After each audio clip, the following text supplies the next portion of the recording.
Namaste, namaste.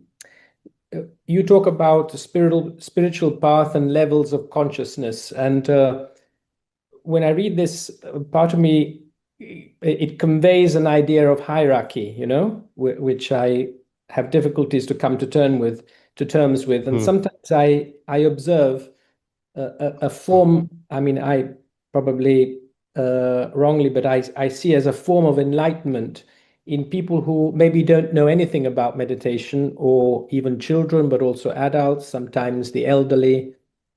How do we address this kind of paradox? Well, I like to explain in a very simple way. Let us see, you are watching a movie, and there is a beautiful scenario and a drama there, and there are twists. There is a hero, and there's a villain, and there's a romance, and all kinds of things happen. Many things you will notice. It will come to your awareness that, oh, I like this. Sometimes you will say, oh, I don't like that. Now, when you are tremendously impressed with what you like and what you don't like, it affects your awareness. Awareness becomes very cognizant. You become fully aware of those emotions. Now, let us see, if you are romantically start dreaming about an event that maybe I would like to have romance with such and such a person. So what happens then? That particular feeling, those vibrations will settle down in your heart at a particular chakra. And that's what I have mentioned in this book. All kinds of vibrations, giving the feelings, they settle at various chakras depending on their heaviness or lightness. Take another example of, let us say, you are supposed to serve your mother whilst, and unfortunately she passes on. And then regret starts, the guilt starts in your heart that, oh, I wish I could have told her so many things. I wish I could have apologized. Same thing about your opportunities in life, which you miss out. I could have told her I love you, but I did not. Right? So those feelings are heavier than any other feelings. Those are the heaviest of karmas. And they settle on another chakra. The worries, anxieties, the concerns about family life. How am I going to pay the rent? How am I going to pay the school expenses for my children? Things like that. Where am I going to get money for the new car? So the worldly related anxieties, they also settle at a particular chakra. When you get upset and angry, that also affects a particular chakra in your heart. When you become so fearful, confused, it affects a very specific chakra. So there is a lot of, once you become very sensitive, you can locate that where the vibrations related to feelings of fear, or the feelings of courage, the clarity that I should have, or the confusion that I'm having now, where they are settling. See, so it's a beautiful science actually. If you go very deep into it with in a very systematic way, you can analyze, you can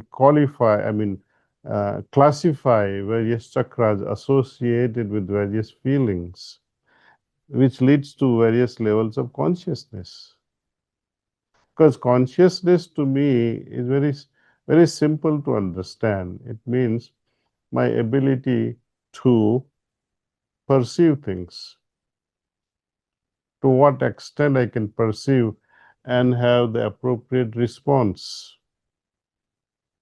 Again, citing an example of a family life, that you are with your spouse and you are having a child who's just entering your bedroom, and suppose you are having an argument with your spouse, would you continue to shout at each other when your little daughter is entering the room?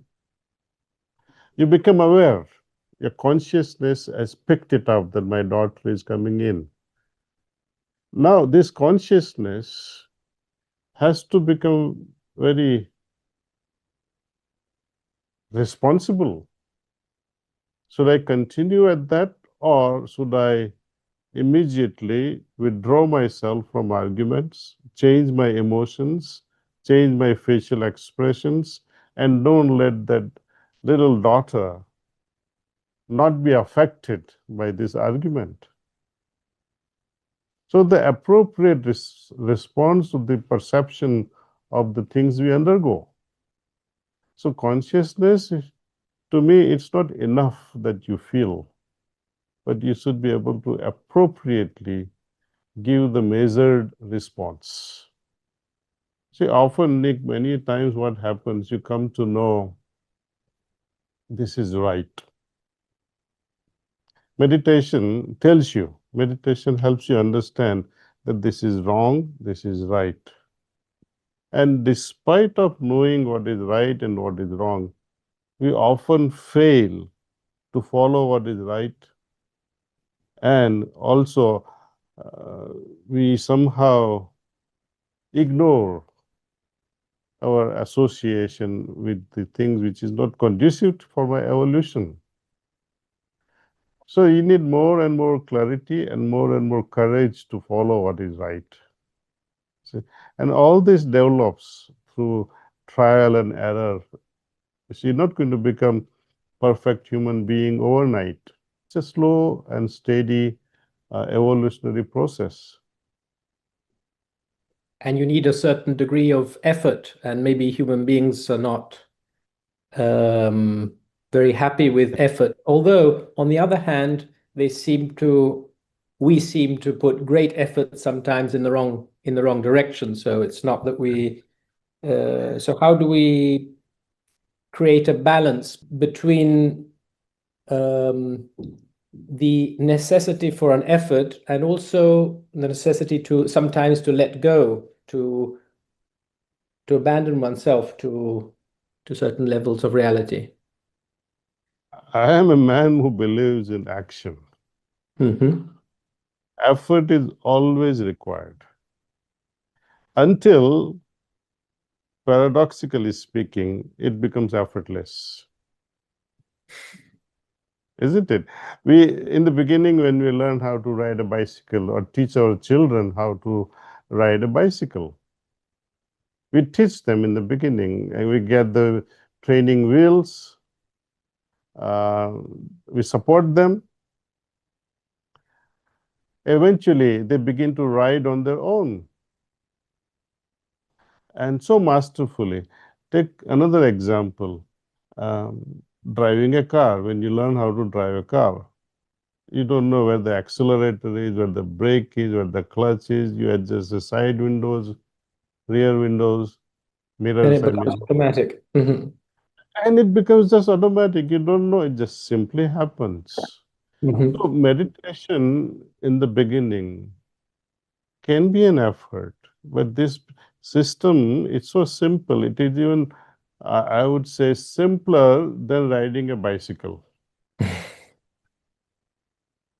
What is really required is your interest. Are you really interested in becoming better person? Then it will happen, you see. You have to get up with your nonsense. I mean, you get to get fed up of your nonsense. Are you really fed up enough to change yourself? Then Sometimes,